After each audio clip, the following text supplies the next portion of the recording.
Hello, hello, hello, everybody, and welcome back to another episode of Fit Chicks Unfiltered. I am Ashley, And I'm Callie. and we're a couple of bodybuilders that love to talk all things fitness. And if you're new here, welcome on in. The more the merrier. Please join us. Yes, yes, yes. How have you been, girl? I have been good, but I have been better. I feel like I do not advise getting COVID while being pregnant. I don't Girl, advise it that's at all, but crazy. How are you yeah. feeling? I'm still a little congested, but I am just happy to be feeling better. It's like one of those things, when you go through it afterwards, you're like, I just feel good, so that's all that counts. Yeah. Yeah, I'm just happy that I can like breathe through my nose-ish again. Well, you look amazing. You do not look like you just had COVID at all. Thank So that you. means that baby is feeling the vibe. So that's a good thing. Yes. How about you? How have you been? I've been good, busy as per usual with my 18,000 projects.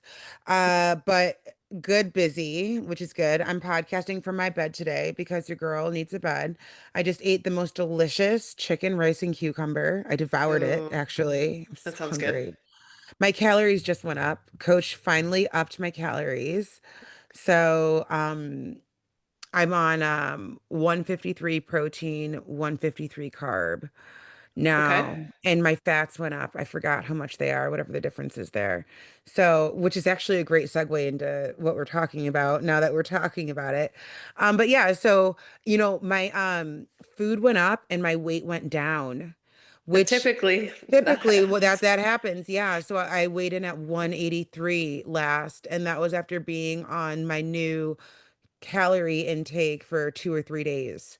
So, That's awesome. And everyone preaches like, ah, calorie deficit, calorie deficit. And mm-mm, yes, I know that's how you lose weight. But at the same time, a lot of people, if they've been in a deficit for too long, like sometimes if you start to pull them back out of it and you get more food, the body just kind of takes a mhm. deep breath and like releases a lot of the stuff it's been holding on for reserves, Mhm. for lack of a better term. So It's that's so super true. exciting. Yeah, yeah, yeah. We are getting closer and closer to cutting.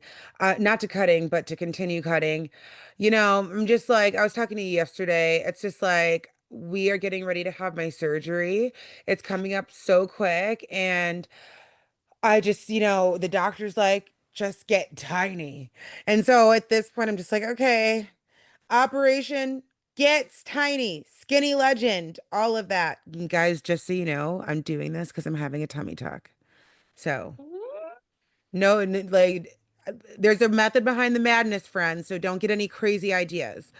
But yeah, so I'm just kind of ready. I'm Hmm. ready. And honestly, I'm ready to prep with you. I'm really hoping that you'll be ready to prep when I'm ready to prep. I'm so hungry, girl. I'm ready. And I don't mean Yeah, literally. I just mean like hungry hungry for the for it. competition. Yeah. Same, same. My coach, he had a girl who went pro this at this last show at the Pittsburgh show. I was supposed to be there and to try to go Yeah. pro, and like I was just, Wow. oh, I'm so happy Yeah. for her. She looked amazing, but I'm like, okay, next year is gonna be a big year.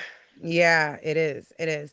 Do you know anybody who has gone into a prep that soon at postpartum? No, I Yeah. know that they exist, but I don't know Yeah. them personally. I need to find someone and then be like, DM, DM, DM, DM. Yeah, yeah, because I mean, I would imagine you'd have a lot of questions. 'Cause I have a lot of questions as a non-pregnant woman just about that whole thing and, having a new baby, your first baby. And then also, as we know, bodybuilding takes it all.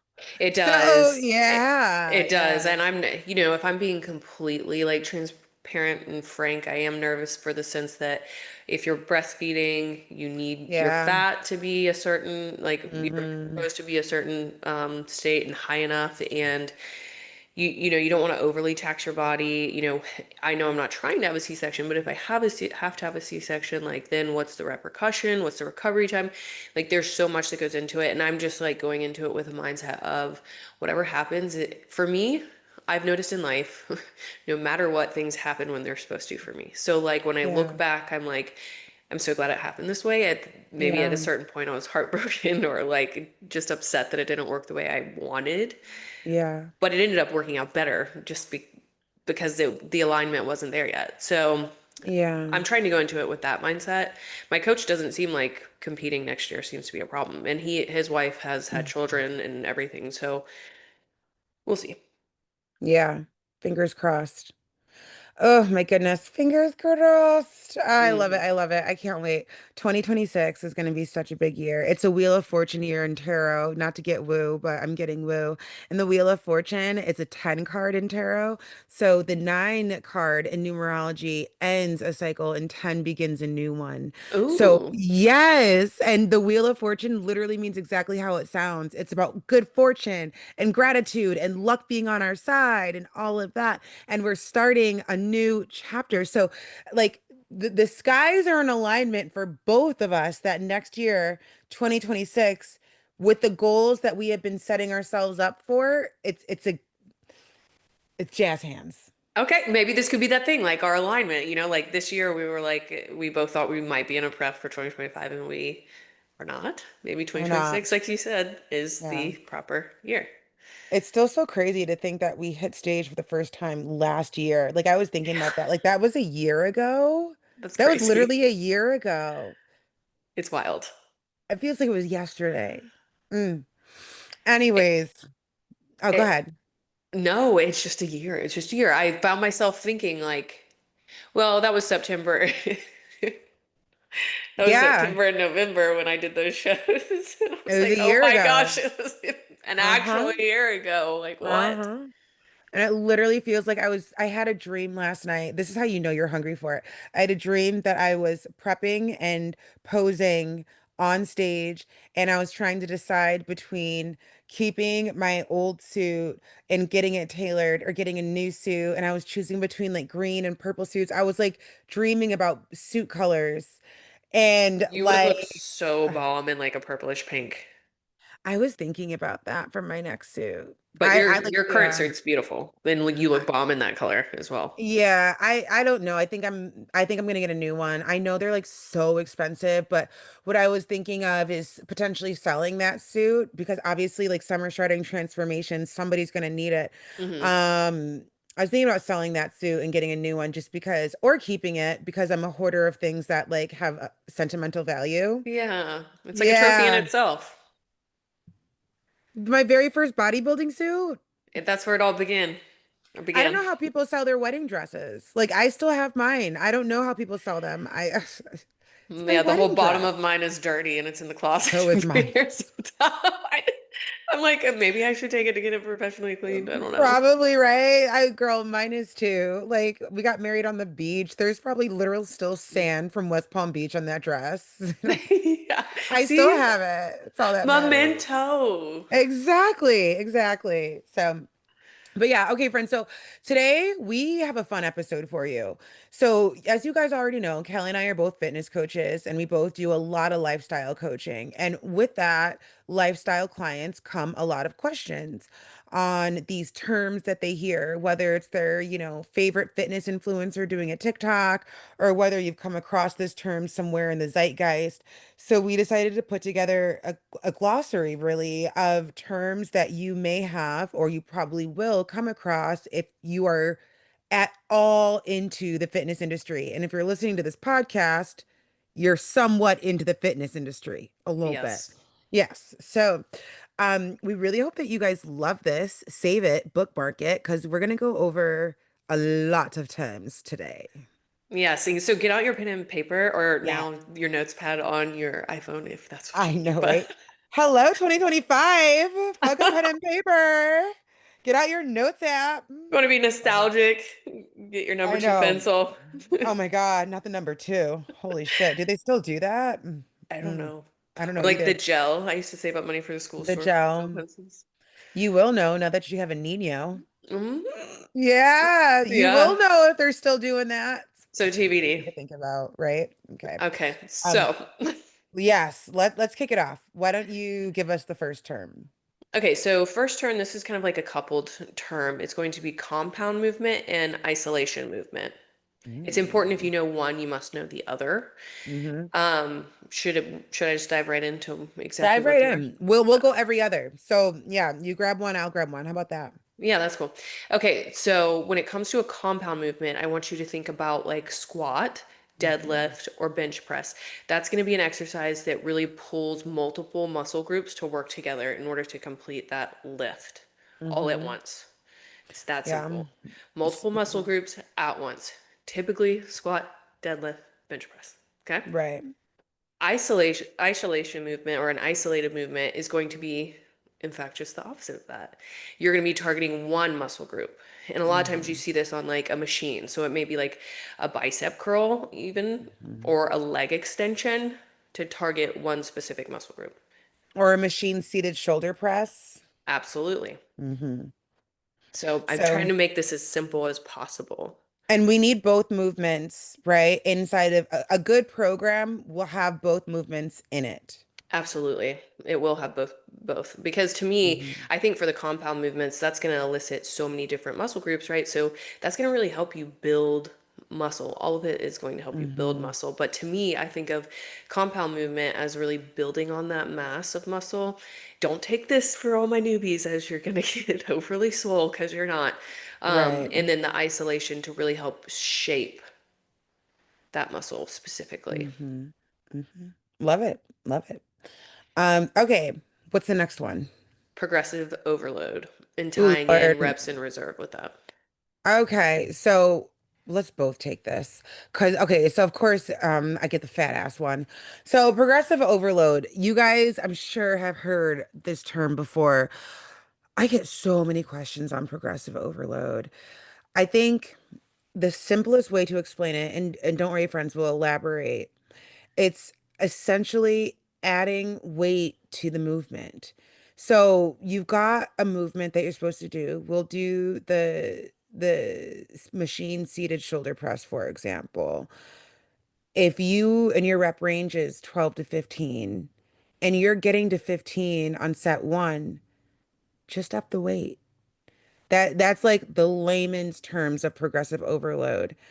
The reason why we want to do this is because this is how we build muscle. So we're breaking down muscle fibers, and when they come back stronger, which also ties in working till failure. But one step at a time. So what do you want to add to that, Kelly? For me, I think that was well said. But for me, what I like to tell my clients is, so say we kick off with a plan. And if, Mm-hmm. once again, like say we're doing shoulder presses, Mm-hmm. we start with like say maybe it's like this is, in not great detail, but 4 sets of 10. So Mm-hmm. we'll get into sets and reps. But when you say you start with doing those shoulder presses with 10-pound weights, Mm-hmm. okay?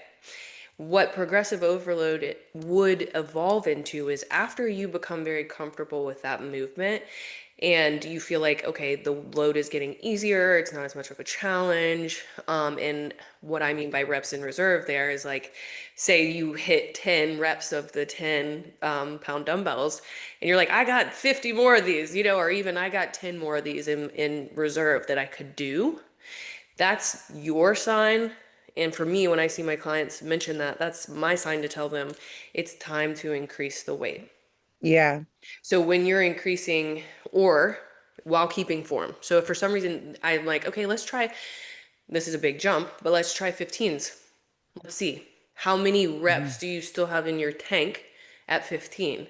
And if you're like, I Mm-hmm. feel like I might only have two left, then I'm like, oh, this is a sweet spot. Let's hang out here Right. for a second. Okay. And Mm-hmm. if it gets to the point where they're like, my form is complete shit, I can't do this, then I would say instead of increasing weight, maybe we add more reps or maybe we Mm-hmm. change the intensity. So it could be maybe we pause at the bottom Mm-hmm. slightly or we do like a 3, 2, 1 and explode. Mm-hmm. Something that is going to increase either weight, sets, intensity that allow you to build strength. So if you're Right. just coasting and we're never changing anything and you've been going to the Then nothing's gym, going to change. you need to increase, yeah, you need to try to find a way to increase strength. Yeah. Progressive overload is incredibly important in any strength training program. Um, this is like, in my personal opinion, like the foundations of how you build muscle and how you get that toned physique that most people are looking for, that tight toned physique. I think you said it best, Callie. If we're just kind of hanging out on what's comfortable, like your workouts are supposed to be uncomfortable. Or, if you are comfortable and you're not breaking a sweat, during a workout, especially like upper body day, that I feel like gets such a bad rap because most people are like, oh, it's just upper body day, NBD. Like my upper body days are looking like my heart rate will hit 140 at times. Like get your heart rate up, and your heart rate gets up by lifting appropriately. That's essentially what progressive overload is. Are we lifting appropriately? And on a strategic schedule to increase that strength. Yes. Because you Yes. can't just be like, oh, I'm gonna go in and, you know, do something that's unrealistic and your form is shit and whatever. Yeah, yeah. A So scheduled approach to strength. right. And so two things there. Like you said, form. What can you lift without sacrificing form? Never sacrifice form ever. And then the second thing is this is why it's so important to track how much you're lifting. Mm-hmm. So whether you want to use your notes app, whether you have an app that you use, or whether your coach has an app or whatnot, your coaches should have apps or something. It's 2025. If anybody's coaching in the online space right now, they should have some, it shouldn't be an Excel sheet at this point.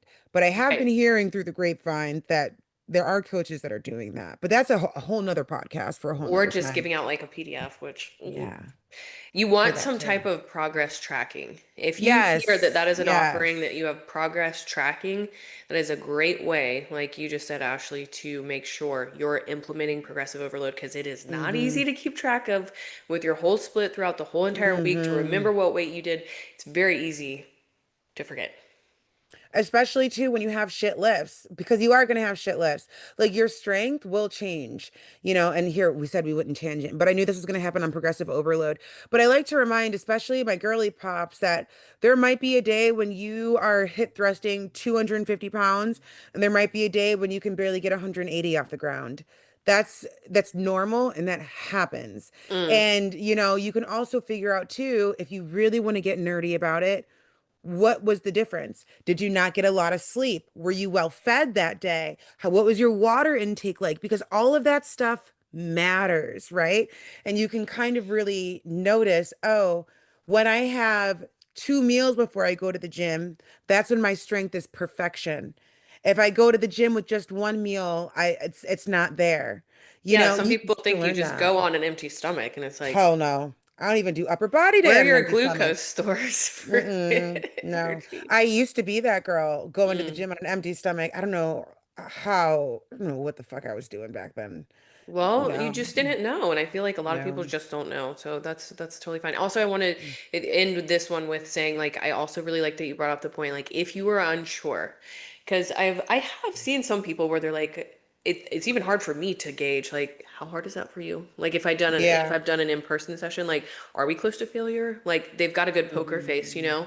It is the heart rate, like, oh, Yeah. okay, heart rate's going up. We know we're working now. So that is a Hmm. very good way to like outsmart yourself. Or if Yeah, you're a coach out there, like really get to the bottom of like how hard are they working. exactly. Yeah. Because that heart rate should not be low If it's just when you're lifting. coasting, yeah, no, let's try to challenge it. And it's Hmm. crazy. Like last thing I'll say, I had a crazy success story with one of my clients. We went to the gym and she's 73 years old, and I had her on the leg press, and I think she weighs like 113, Oh and gosh, tiny. she's tiny, um, and she did 120 pounds. You know what she was gonna do? She was gonna stick to no weight. I added 120 pounds on there, which is over her body weight. She's 73 years old. She had no idea she was going to be able to do it. We worked our way up to it and warming up, and to know she did it, like, made me so freaking proud because she would have Yeah. never, ever put that on there. So, yeah, I The don't know. power of coaching, people. The Yeah. power of coaching.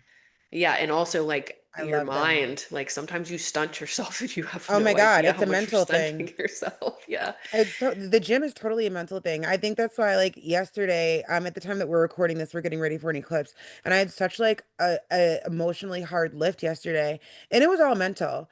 It was one of those like, I just want to go home. I'm working so hard, but you stay. And Yeah. again, a whole nother podcast, but that is one of, I think, the superpowers of the gym Yeah. because you get through it. You get through it, and you could lift more. And that's the thing too, when you're tracking your progress. Even if you're having a hard day, you know damn well you could do more. You know the rep range says 12 to 15, and you get to 12, and like, technically I could stop, but I know I've got three more in the tank. Yeah, like That's what is it that wants to yeah. stop? Like, is it your mind or is it your muscle? Yes. Are you Yes. being lazy? Like, are you like, I just want to go home? Yes, exactly. Oh, But that's why I love the gym so much. Okay, Mm-hmm. so next one is a Mm-hmm. pretty entry level, but reps and sets. You guys will hear me and Ashley say this Mm-hmm. all the time. Reps Um, and sets. what's the difference? So Mm-hmm. pretty much if you're given a plan and it's based on reps and sets, like for example, what I mentioned earlier when I said if for the shoulder press, we were going to do 4 sets of 10 reps. That meant that for your first set, meaning your first section without Working, rest, yeah. working session, yeah, would be doing your dumbbell presses or whatever shoulder presses, 10 of those reps. So it's hard for me to like break this Yeah, so down. I got you, I got you. So rep is repetition, right? Yeah. And so it's 10 times. So one set of 10 reps is one time for 10 times. Okay, that doesn't make Yes. much sense, but I hope It's, you guys get it's, it. yeah. I guess Yeah. that we've just been doing it for so long, it's really hard to break that down. But it's So like, four sets, four sets. So one set is 10 reps or repetitions, and then you take a break. However long your coach programs, right? I've seen 45 seconds up to 2 to 3 minutes. Typically, the heavier the set is, the longer the break, or the more intense the set is, the longer the break. I would aim And for then 45 seconds just for you people listening, if you can. that's what my coach programs for me. Mhm. But sometimes that would be heavy as fuck. I'm Yeah, like, I know. bro. Yeah, 45 seconds, like two Yeah, seconds. literally. So, but I mean, Callie's saying 45 seconds because she's aiming for, she wants to keep the heart rate high, which is a good thing. But But on a yes, really, really heavy lift, sometimes you do have to recover for a second. yeah, exactly. So, yeah, anyways, you guys will hear that reps and sets, they're very important. They are not interchangeable. They are two different things. Typically on a lifestyle plan, you'll see 2 or 3 sets. I think 2 sets is a little foolish, but I have seen coaches, so no shade to anybody that's listening, but I have seen coaches program 2 sets. I just feel like you're just warmed up after the second set. Like, what are we doing personally? If someone gives you 2 sets, you should do at least 2 warm-up sets of like really making sure that those 2 sets are going to be at like Yeah. almost like we said earlier, reps in reserve are going to Hmm. be super low, if maybe Yeah. potentially to failure. Yeah. Another thing that you guys should know is the way that it's written out is going to look Hold like. on, Kelly. Can you repeat that? You broke up on my end. You Oh, said okay. another thing. What? Another thing, bye. Yeah, So all another right. thing to note is how this will be written out. So Hmm. if someone is to give you a plan, they won't spell out really 4 sets of 10 repetitions. No. They're gonna say four Four, five. times Yeah. 10, you know? Yeah. So that's something to pay attention to as well. Yeah. So, and again, if you guys have any questions on any of these, if we're moving too quick, feel free to DM the Instagram Fit Chicks Unfiltered Mm. or email us at fitchicksunfiltered@gmail.com. We're happy to answer. Yeah, that's a good point. That way we don't have Yeah. to feel like we have to get every single thing out. Okay, Yeah. next Okay. one is failure training. Ooh, I love training to failure. Mm-hmm. Most people are not training to failure. Most Mm-mm. people don't know what that feels like because it's Yeah. scary. And what is true failure? What is A true lot of people haven't failure? figured that out. No. So true failure, in my opinion, is like I immediately think of the lying leg press machine when I think of training to failure. That's the machine that I think of the most, right? Mm-hmm. And the lying leg press, think of that machine, guys, when you are literally lying down and your legs are kind of up overhead and you're pushing that weight. You see everybody pushing the big 45-pound plates. Failure is like you are shaking, like you cannot get one more repetition. You can't get one more, like you are donezo, Without right? You assistance. without assistance, right? You need help, and most of us are working out alone. So it's not your guys' fault or anybody's fault that you might not know what failure feels like because traditionally, we're working out alone, number one. Number two, we live in a society where we're scared to ask for help. And number three, a lot of us are not learning how to spot ourselves. Like, for example, I specifically vividly remember learning how to safely work till failure on the squat rack. Like, Yeah. yeah, how do I What are save your fail myself? safes that are around? Yeah. I had to dig up that information on my own. So I'm sure a lot of people are not doing that, Hmm. which stunts our growth a little bit because working till failure, we're going there. Yeah, yeah, no, Mhm. 100%. And I think too, like you said, it is a little bit scary because it's like, well, it depend like if you are doing a back squat, like how do I Yeah. fail? Like you Yeah. can really hurt yourself. Yeah. However, or if you're doing like, once again, I know we keep pulling on like the dumbbell presses or the shoulder presses. Hmm. Like can you literally get another It's one up? scary. Yeah, it can be scary. So, but that's why I like also referencing reps in reserve. If it is scary to do something by yourself to true failure, and there's not like a good fail safe that you're confident in or you know how to work, maybe do it till you are like, I could do one more, but I don't know that I could. Yeah, or one or two more. And also too, this is when working out with a friend comes in handy or Mm-hmm. finding a gym buddy. Like I know my coach is here in Rochester. We're working our way up to 50-pound dumbbells for the shoulder press right now. Love that. That's like my goal right now. And we got ourselves to 40s. I would not have been able to do that. What's the word? I wouldn't have trusted myself enough to lift 40s up over my head by myself, especially because I have a muscular imbalance in the left hand and the left shoulder. And so, working with my coach, he's right behind me, and I trust him to help me get that up. And this is why working out with somebody can really help because I would have been limiting myself to what I know. I know I can do 30s, and that's challenging enough. But now, with the help of somebody spotting me, I've gotten myself up to 40s for 10 comfortably, four sets of 10 comfortably. So we're getting there. We're getting That's there. awesome. I'm very proud Um, of that. but yeah, okay, so that is pretty much failure training. Moral of the story is literally until you Why do cannot we do failure one train, other. Kelly? Well, because that's truly understanding where you're at strength wise, and then also too I mean, you're tearing muscle fibers major at that point. So if you were training to failure, another thing I will note, it is important to not train to failure every single day. Sometimes what you're going to want to do is maybe this week, hey, on my leg day, I'm going to try to train to failure on a certain exercise or a handful of exercises and really max Hmm. out, Hmm. and see like where we're at, what this potential PR is, which we'll reference what that is in a little bit later in the Hmm. podcast. And then from there, like truly rip those muscle fibers and then focus on recovery. Maybe recover for a couple days, recover for a day. Make sure you're Yeah. getting good food to help repair those muscle fibers so it's building Like on top. protein, people. Yes. Protein are the building blocks of muscle. Remember that from fifth grade. It's Yes, true. yes. This is why bodybuilders eat so much protein because we do train to failure often, Yeah.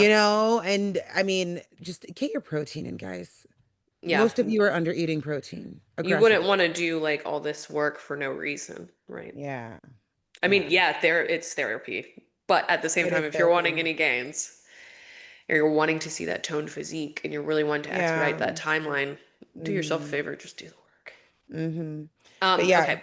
next one. Yeah. Next one. I could have kept going. I know. Yeah, I training can to feel failure it. gives me goosebumps. But it's 'Cause so rewarding. it's so rewarding. And like when you realize like I could not do another one, you just really feel like you did that shit. Like it's Yeah. just so good. And the endorphins that you get from it are Hmm. next level. Yeah, they You really feel are. so freaking good. Okay, Yeah. so the next one is going to be a superset. Mm. Supersets are popular, especially amongst bodybuilders. Hmm. And your coaches may program them. And to keep these, I guess we could. The next one's a drop set. Maybe we could just tag these on so we can move through the rest of them. But a superset, for example, is going to be like we just explained, reps and sets. So if I don't know, for example, you're on the leg extension, you're working quads, and you're told to do 4 sets of 10. I'm just going to keep going back to that because we've already established what that means. Um, Without taking any rest, say you finish the 10 reps, you immediately then go into, say it's like air squats, or jump squats or like body squats. That's going to be something that you would do without rest, another 4 sets of 10. So you could superset the leg extension with the body squats. So that would And then you be, take a break. yeah, so it would essentially be 20 reps back to back, but 2 different exercises compiled together. Then Hopefully you that makes rest. sense, people. Yes.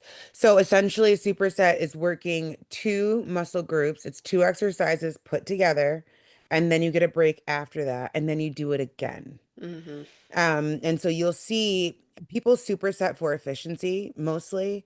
You're able to work more in less time.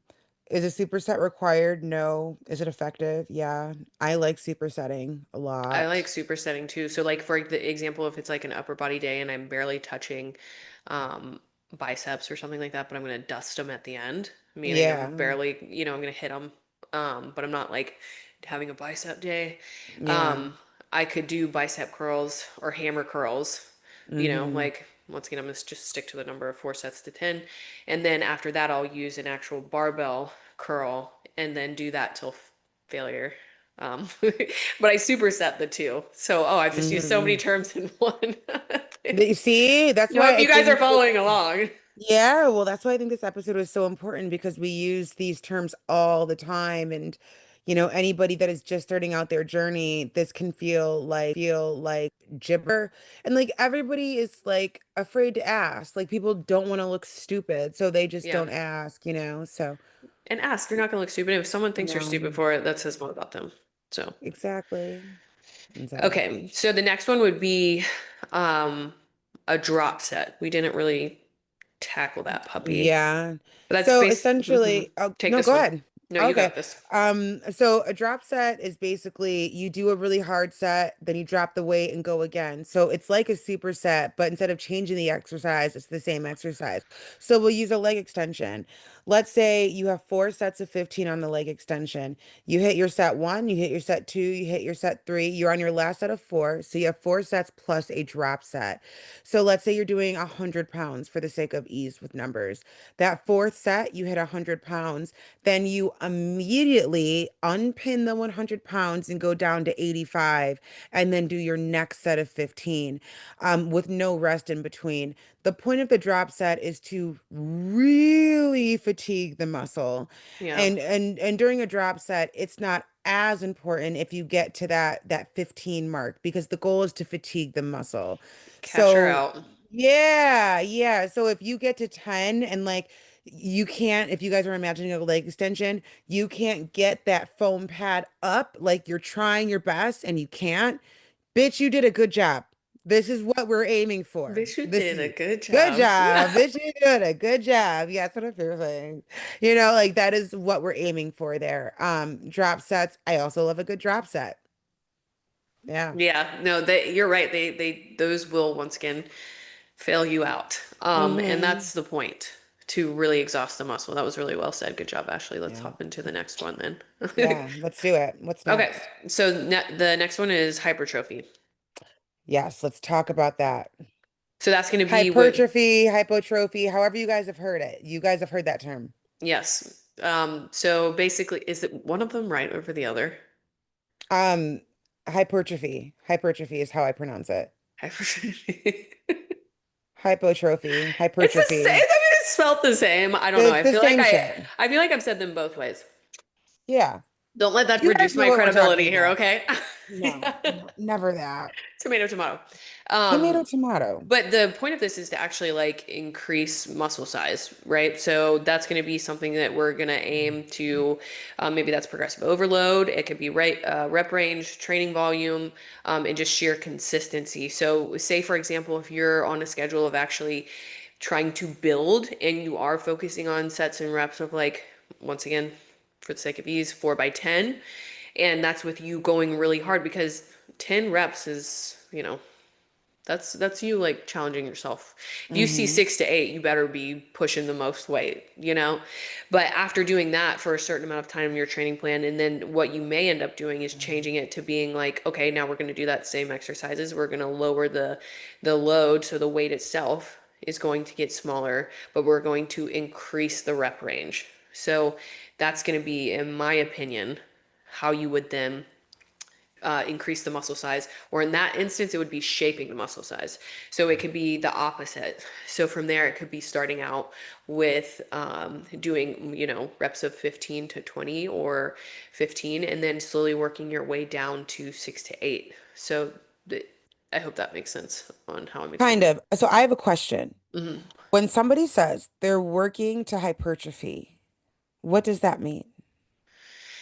Um, in my opinion, that would just be trying to actually just increase, like I was saying, increase the muscle size. So like if you're someone that's it just depends on the direction. So if you're someone that's trying to change up and go to like higher rep range versus like a lower rep range, how you Okay. can you explain it like how they're I using it I in the think I know sentence? where you're going. Yeah. Like, well, I feel like I've heard a lot of people say that like I'm working for hypertrophy or I want the muscles to hypertrophy or something like that.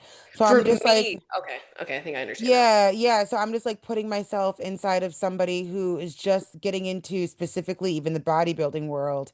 And they're like looking at fucking, I don't know, what's his name? Sam Sulek. And his ass is just grunting in the goddamn gym talking about hypertrophy. What the hell is he talking about? But I get exactly what you're saying. I think to bring it down into more layman's terms, it's like you said, changing the shape of the muscle or the volume even of the Bulking. muscles. Yeah, so you're messing with it, right? So what Kelly was saying about how we're going lighter weights for more reps versus less reps and heavier weights, that's going to help define, I suppose, the shape of the muscle. Is that a better way Yeah. to say it? Yeah, and I think like based on the sentence that you explained to me, if someone was saying that, I would think that they just finished doing like more, not in that moment, but in their training split, like really focusing on strength training and increasing the weight. And now what they're going to do is actually go into a phase of hypertrophy, which is the way I've known it, as then, okay, now we're going to do lighter weight, higher reps to shape it and actually build that Make pretty it pretty. muscle. We love a pretty muscle belly, honey. Especially in bodybuilding. It's so true. Yeah, I mean, I think we got that. If you guys have more questions, DM us, but you get the point. Essentially, it's changing how the muscle's coming in by manipulating the rep range and the weight range. Yeah. So like for example, like someone who is just a power lifter, if they're not Right. implementing Good, like great point. hypertrophy, then what's probably happening there is that they are really focusing on either doing failure reps or like 6 to 8. Like maybe they're not truly implementing those higher rep ranges that are then going to help And they shape some of don't. the muscle. Yeah, because their They, goal they that for don't. them, Yeah. their goal is like, what's the heaviest they can possibly lift? Right, right, Strength is everything with that. They don't really give a right, shit about like stepping on stage and like right. displaying what they've Mm-hmm. sculpted. It's And so in order true. to sculpt, you have to implement the hypertrophy to get it there. Hmm. That's why you have your building season. And then after that, you're going to shape everything and cut and like see what you've built. Very true. I love it. All right, what's next? Okay, next one is going to be anabolic state and catabolic state of the body. Ooh, Lord. Okay, let's talk about it. I'll let you kick this one off, Kelly. Okay, so if you are in a anabolic state, that is where you want to be because that's where your body actually starts building and repairing the muscle. And it's utilizing the macros or the nutrition that you're giving yourself to actually build just that and support what your goals are at that time. If you are in a catabolic state, you may hear this um, in conjunction with like under eating. That means that you're at a place where you do not have sufficient nutrients at that time to support muscle growth. Your body may be going to anything to actually burn and use as energy source. So like, And just so you guys know, not to cut you off, Kelly, but just so you guys know, your body's gonna go to muscle before it goes to fat to burn off anything, which is why it's so important to fucking eat. yes, it is. So it's just in a catabolic state, you are literally breaking down muscle tissue. Yeah, and that is no bueno, bro. No, no bueno at all. No, no. So definitely want to aim to be more in that anabolic stage, And remind us again, what is anabolic definition? where your body builds and it repairs muscle. And that's where we want to be, friends. That's where we want to be. Catabolic is where your body breaks down muscle tissue. And how do we get to an anabolic state? I'm interviewing you. I love it. Barbara. I know, right? Call me Barbara Walters, honey. Call me the next Oprah, darling. I'm taking Yeah. your seat. Okay. All right. So how do we get to an anabolic state? So at that point is when you're, in my opinion, meshing strength training with proper macronutrition, right? So you're Yeah. hydrating the body well, you're fueling the body well, you're understanding how to utilize carbs, fats, and protein, and you're not afraid of either of them, but you understand the proper balance. Also, another great way is before your lift, making sure you're getting in a little bit of a carb and protein 60 to 90 minutes before your lift. And then after, I would probably, instead of 90, I'd probably say up to 60 minutes after. So Yeah. making sure that the body's getting exactly what it needs in order to build and repair. And also, Hmm. sleep. Make sure you're sleeping. Make sure you're doing all the things that your body needs in order to recover. The amount of people, and if you feel seen, good, that come to me in person that are not fed. And they're coming for a session. They're Yeah. coming for a gym session. And I'm like, did you eat? No, I forgot. No, I didn't. And you want me to run you through legs knowing you didn't eat? Like, I feel like that's illegal. Like, Same. You you want to know feel what like I you're gonna throw mean? up? Like, okay. Yeah, like I don't want to run you through a proper leg day and you're not fed correctly. So I want you guys just to think, especially if you have a coach or a personal trainer, you are making their job harder if you're showing up with no water, you're not fed, you are under sleep. My cousin actually told me one thing that I personally live by now. She doesn't like to train legs if she's had less than 5 hours of sleep. And I'm like, I love that. I think That is that's a great. That's great. I'm like, that's a fantastic boundary to put on yourself, Hmm. to just to make sure that you're showing up for yourself the way you need to. Because we're women taking over the world. We got busy lives, and sometimes it doesn't happen where you're not getting adequate sleep. So it's like, do you lift or nah? Yeah. And that can be tough, because you feel a responsibility to go lift, especially if you have goals and stuff. But if you did have an off night, like you have a new baby coming, there's so many reasons why we don't get the sleep we're supposed to. And so So many reasons. so many reasons. So what rules and parameters do we put on ourselves, And I loved that and figured I would share that little tip that I have now taken on as my own. It's also crazy too is that there's studies that link curing like insomnia with like just moderate exercise throughout the week. Like Yeah, I've heard about 150 that. minutes of moderate exercise is Mm. supposed to help with that. And also what's the term? Why am I blanking? I have pregnancy brain where you stop breathing in your sleep. Sleep apnea. Sleep apnea. Yeah, that's also Yeah. something that's supposed to help improve that as well, which Hmm. just goes to show how important sleep is, but then how Yeah. important exercise is to sleep as well. So they kind of go hand Hmm. in hand. They do. They do for sure. So hopefully you guys understand that. Think catabolic, your body's eating itself. Anabolic is the sweet spot. Think A, beginning of the alphabet. You're doing a good job. So, First and um, foremost. yeah, yeah, yeah, yeah. That's funny. You can tell I've been a student because the fact that I just came off the tongue with that. I love stuff like that though. Even like with like Hmm. meeting people and their names, I'm like, okay, what do I put together in my head? Because I'm horrible Yeah, at names. me too. I'm the worst. I'll just like if I need to remember somebody's name, I'll just repeat it to myself like a crazy. I'll just be like, Callie, Callie, Callie, Callie, Callie, Callie, Callie, and that'll help me remember. So funny. Okay, so next one. This is going to be more under like slang like terms. There's only a few of them, but PR. We mentioned PR in several of our episodes. That's is Personal record, honey. yes. Yes, That's very it. simple. It's just the so if you're going to the leg press and like for example, my client that I mentioned that was 73, it was a PR for CPR. her to do the 120 because she has never done it. It's her personal Yeah. best record. So And very simple. it's very simple and it's totally possible to PR on multiple exercises in one session, especially if you're a newbie. We call that newbie gains, another slang term, right? The newbie gains Mm-hmm. are fucking outrageous. Mm-hmm. So yeah, you're not weird if you're PRing on every single exercise. It is, however, if you are continuously PRing like in every freaking workout, that is an overall sign, in my opinion, to up your weights. Like you're not working hard enough, you know? You haven't established your baseline and your failure point. Yes. Like Thank you. if Thank you're you. PRing everything, it's like, okay, what did we Yeah. learn?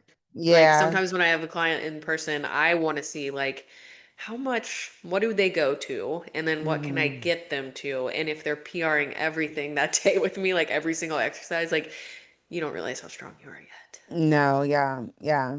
It's so true. Which is a So, beautiful moment hmm, for someone to realize how strong they actually are. But it really is.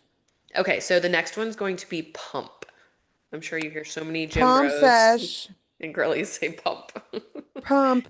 Look at Get a my pump, solid bro. pump.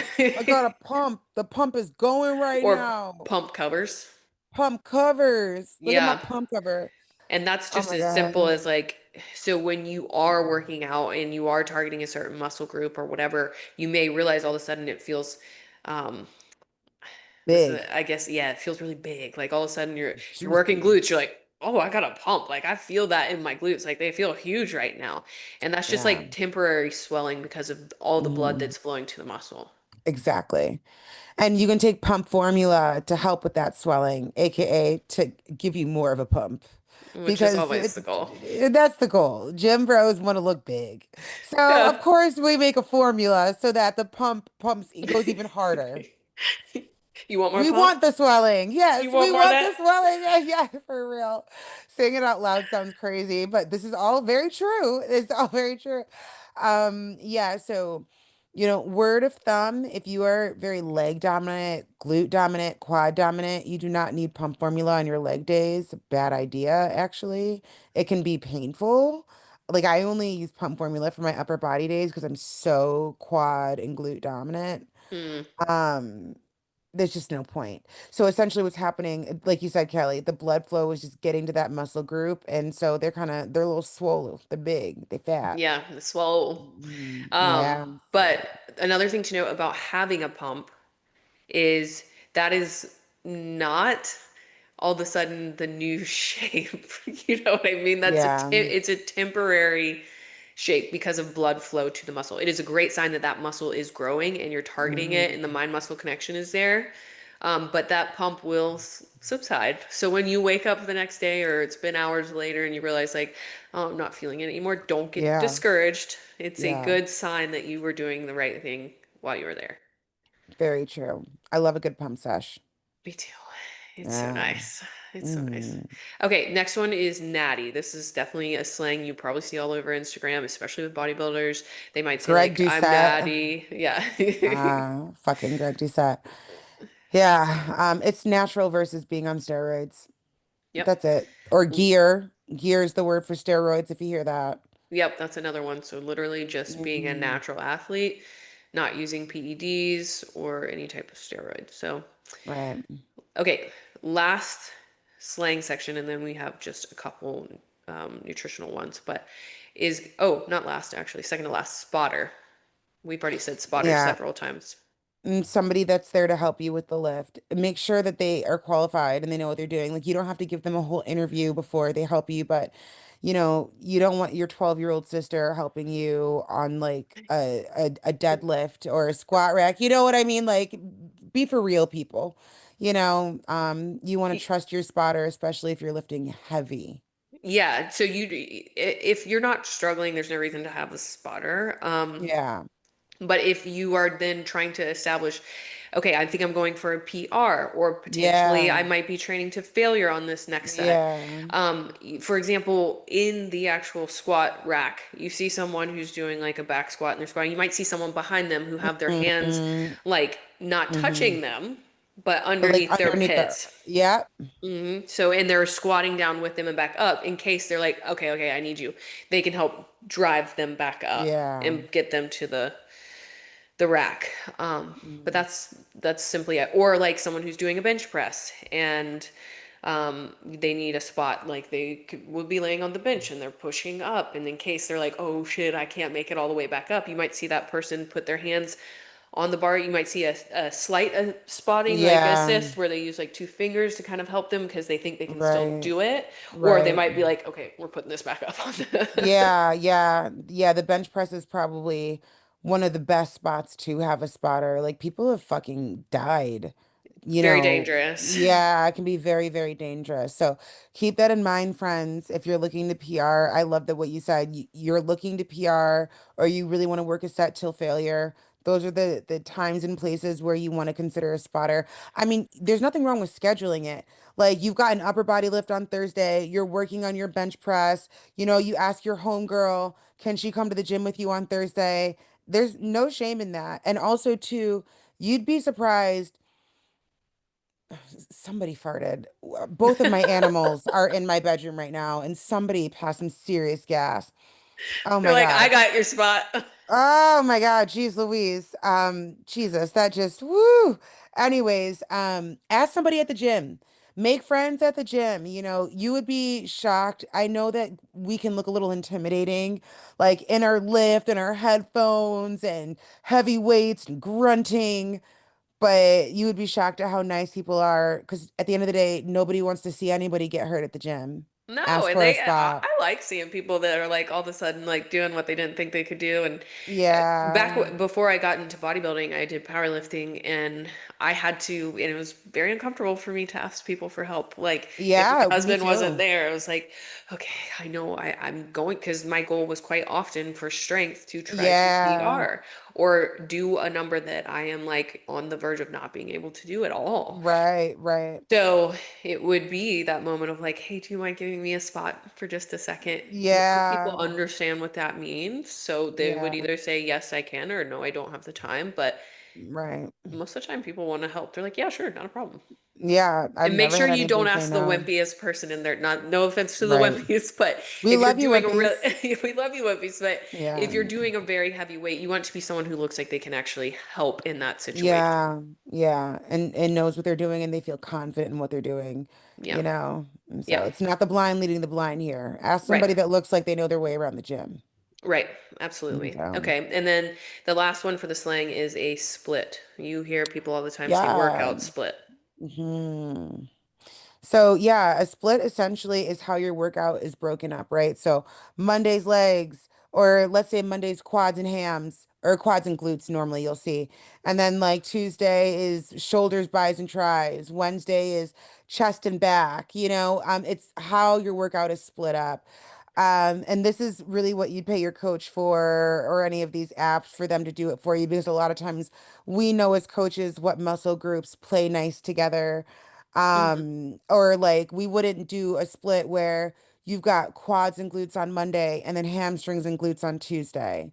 Yeah. That's a sign that that person does not know what they're doing. Hmm. Yeah, Yeah. something else to keep in mind too is with your split, it may look different. So Yeah. the split you can sometimes compare to other people. You're like, oh, I want Yeah. to look like them. It doesn't mean you should be obsessed with looking like them, because you should be Yeah. obsessed with looking like what your body can become. But Right. if you see a woman who's like, I really like her lower body, think, Mm-hmm. I wonder what kind of split she's doing. Yeah. Those are inquisitive questions to ask, or ask your coach. And she might only be doing two leg days a week or one leg day a week because she is so dominant. Or she might actually have been working really hard to build those and had to do Yeah. like three leg days A in week. a week. Yeah. I was And it just thinking the depends where you're, wellness division. yeah. Like a lot of the pros in the wellness division of bodybuilding only train lower body 3 days a week and they don't touch their upper at all. That's their split. Yeah, 100%. And Yeah. at that point, it's just refining like what was the judge's feedback Yeah. and like what do I Yeah. need to improve? What do I need to lay off of? But for the most part, especially for lifestyle clients, you need to understand what, and if you're talking to your coach, like what your goals are, what you're looking to Mm-hmm. improve. And then that split should be based around what you're wanting to actually have as an end result. Mm-hmm. It doesn't Mm-hmm. make the most sense to go into a gym and ask the gym bro who's like, unless this is what you want, but say you're overly upper body dominant, this guy's doing upper body all day every day and barely touching legs. If that's Yeah. your goal, great. But if it's not and you're wanting to look and build like in hourglass shape with building out Mm-hmm. your lats but also your lower body and your glutes, you're probably not doing the same split as that guy. There's no probably Right. about it, actually. You're not. Right, right. And same thing too. You want to build a beautiful back, you got to include back days, a couple of them. I Yeah. know I do back day twice a week, and I was not doing back day like that beforehand, and my back's coming beautifully. Yeah, it is. Yeah, and it's And splits you have evolve back. to that point right Let's there. evolve. Exactly. They do evolve. And your split should evolve as you get stronger, more confident in the work that you're doing. I would say, and we've talked about this before when it comes to your workout routine, I wouldn't mess with your split for 6 to 8 weeks at minimum. And then, see where you're at and adjust where needed. But even when you mess with your split, you don't necessarily need to change up the whole thing. There might just a few movements here, a few days there, depending on what the goals are. For sure. And you're gonna hear if you're if I'm your coach, you're definitely if you want to change up your split quick with me, in under 2 months, you better be going hella hard and you better Yeah, be like progressive overloading and actually getting to failure for me to want to change that up. And if you're a newbie in the gym, that is not gonna happen because I want to see right. you get really strong, confident, and reach your max. Hmm. And for a lot of Yeah. people, that takes time. But if you're someone Exactly. like Ashley or myself who are now at this stage where it's like, okay, we're evolving quickly, we already know what failure feels like, we've been doing this for a hot second, then yeah, you know, we might our coaches may change up our split very quickly Yeah. after a show, from show to show. It just depends. Yeah. My coach was telling me the other day because we were hitting back, but he was having me do a lat pull down, but not like neutral grip, like something different. And he was saying he's like, your back is coming in, like we have to essentially what he was saying is we have to fuck with the muscle in a different way. We have to activate the muscle because the muscle gets used to a movement. And you're Hmm. doing the movement over and over and over again when you've been doing it for a while, friends, like a Hmm. hot while, like a hot And while, you're training you to know. compete. Exactly. So, it's about messing with the muscle. And this is why I think Kelly and I both find this so fascinating in bodybuilding and weight training and all of that, because it's little things like that. Just guys, even like the ways that you hold the handles can change the muscle group that you're activating. It's The so way you're cool. utilizing your foot placement, the way like you're Yeah. utilizing your grip. There's so many different things. Mm-hmm. A lot of times too, even like how you're actually, well, we could go down a rabbit hole on this one, but Yeah. what part of your body you're keeping like stagnant and still, and what Yeah. part you're actually allowing to move. There's so many areas that people don't even realize they're not actually It's so using the right true. muscle because they're like It's so eliciting so true. many other movements Yeah. and not Yeah. controlling it properly. Okay, so the last two that we have, these are just some quick nutritional, I guess, pieces that I wanted us to talk about is macronutrients and micronutrients. So, what are macros? Macros are as simple as protein, carbs, fat ratio. And those make up your caloric intake, people. Get to know them. Get to Yeah, know them. very, very important. I know a lot of people who are actually, or so even some of my clients who come in that actually eat very healthy. Mm-hmm. It's not always just like, are you eating healthy? Mm-hmm. If you're wanting to optimize your results, like, are you eating healthy? But what is the distribution of Mm-hmm. protein to fat to carb ratio? What does Mm-hmm. that look like every day for you? Because being healthy is great, but Right. if you're truly wanting to build and hit another level, like you've got to dial in your macros. And the traditional American diet has high fat to carb, low protein ratio. So I love that you brought up distribution because that is the key, right? So it's messing with the distribution of your fats to proteins to carbs. And the American diet is filled with processed carbs and filled with fat, and it's very low protein. And so when you are on a cut or even a bulk, whatever, when you are focusing on your wellness journey, you want to make sure that those numbers are where they're supposed to be. 100%. And then too, like, do you understand how to, if you really want to take it to the next level, once again, a coach, someone who can Yeah. manipulate those numbers because they understand what they're looking Mm-hmm. for, what your body cues are. Mm-hmm. But if you're just trying to start, like, understand your numbers, Yeah. understand what those goals look like. And to start anywhere, I've said this before, I'll say it again. Just focus on protein if you're just coming in. How much protein are you getting? Most of America is aggressively under eating protein. So if you're Hmm. like overwhelmed with all this fat, carbs, distribution stuff, focus on protein. 1 gram of protein per pound of body weight or goal body weight. And you know, you know, we are unfiltered here. 120 pounds is probably not your goal body weight for anybody. I'm just throwing that out there, friends. Um, I know, especially if you're like an older millennial like ourselves, that was the goal body weight back in the day. Want to be Yeah. 120 pounds soaking wet. Now, also, Not it depends on your anymore. height. That's different. It Like, does. It does. But I just even remember like in like the early 2000s, everybody wanted to be 120 pounds. Like when it came out that Courtney K was 100 pounds, everybody's like, oh my God.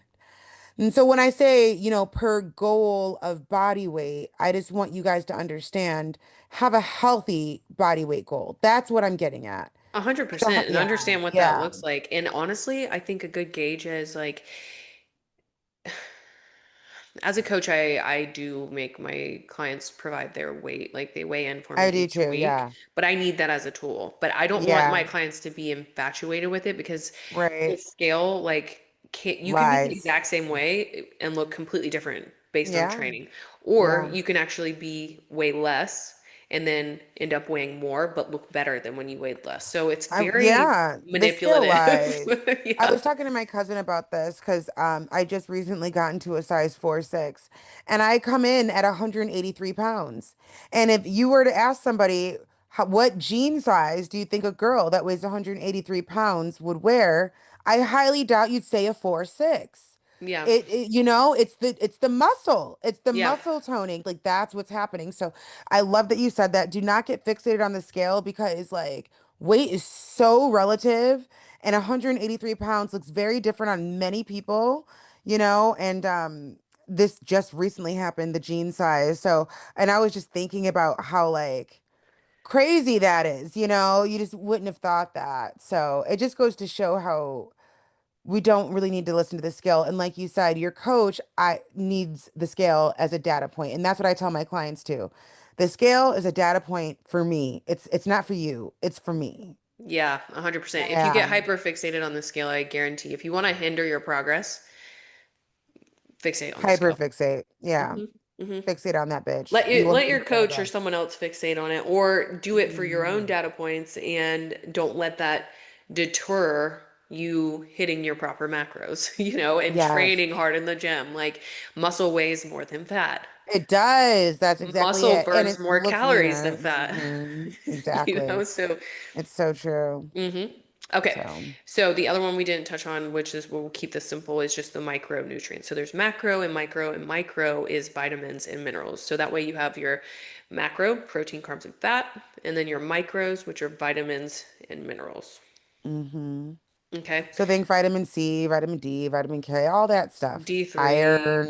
Hmm. Yeah. Yeah.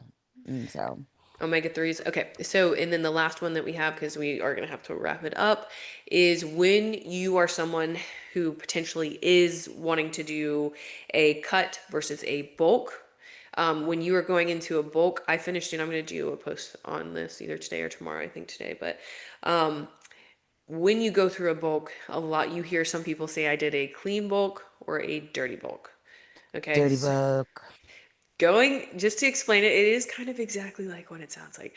A dirty bulk is eating anything and everything just To to put gain the weight size, and you do on. not care about the fat coming on either. Mm, Um, Clean bulk is what I did through my last bulk, which I think was wildly successful. I won't know until like my next cut, but I felt mm, it and I could see it in my check-in pictures. But that's eating a controlled macro calorie diet in a surplus with healthier foods strategically. yeah.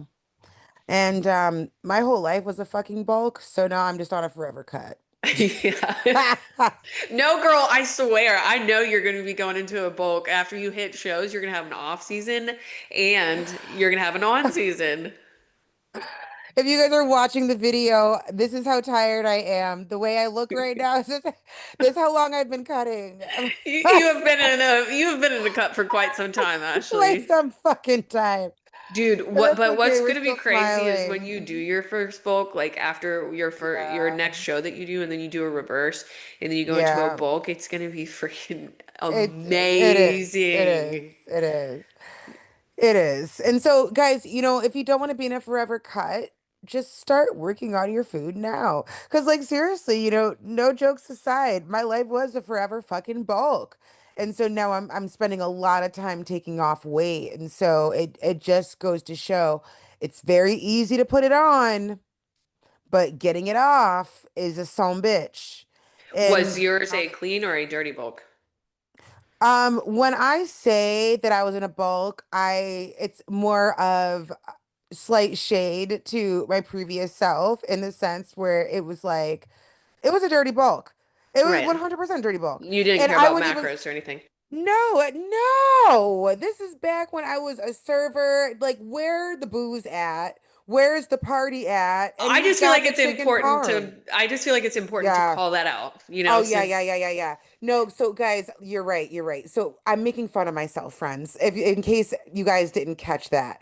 So what I'm saying is for those of you who are just new to me and my story, I have been overweight my whole life, right? And there's a lot of reasons why, being a ravioli kid, canned ravioli, not exercising, drinking a lot. We could talk all day about that. And so, in sitting in my mid 30s, I think looking back, especially my 20s-ish,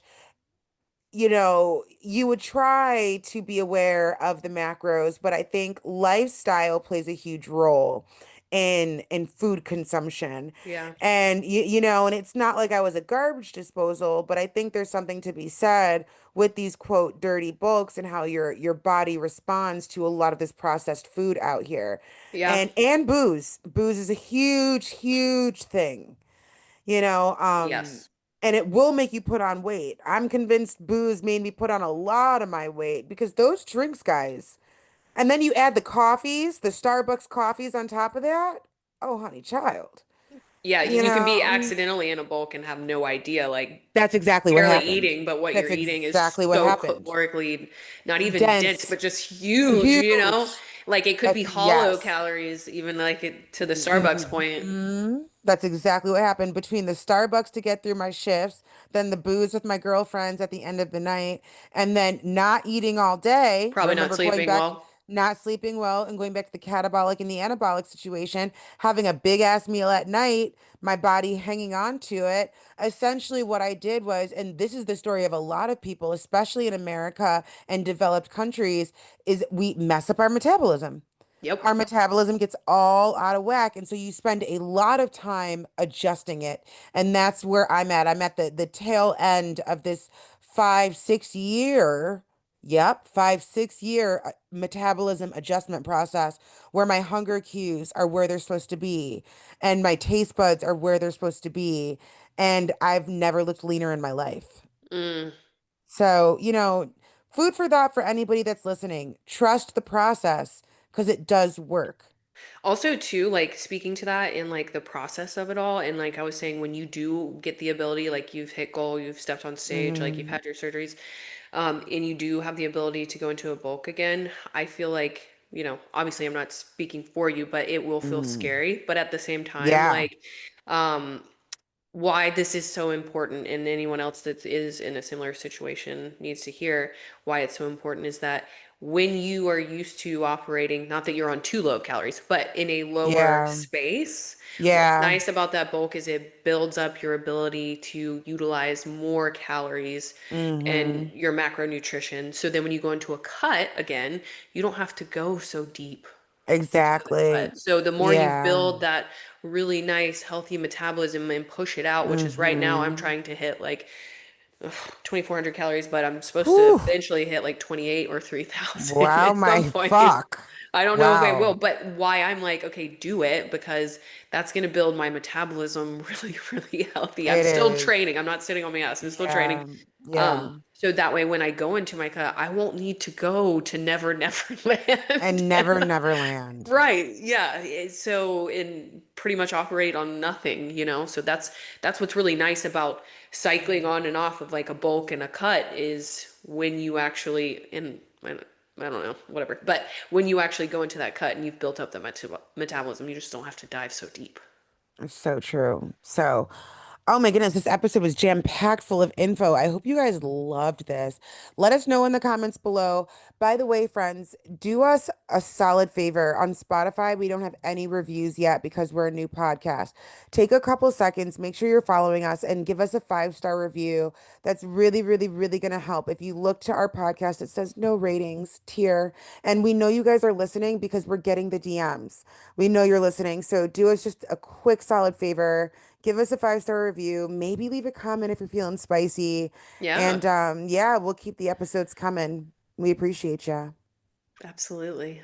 Well, it's been fun, Ash. I really have enjoyed building this glossary, and I feel like there's so much more we could talk I about. know this was super good. Like, I feel like I learned some shit, and I'm sure everybody listening learned some shit. And, keep learning some shit, friends. We are forever students. Yes, for sure. And if there's anything like you said that we could dive into more, be more clear on, Yeah. with anything, I try to be as articulate as I can, but it doesn't always come across. So don't be afraid to ask. Yeah, please don't be afraid to ask. This is literally what we do. We talk about this shit for fun. LOL.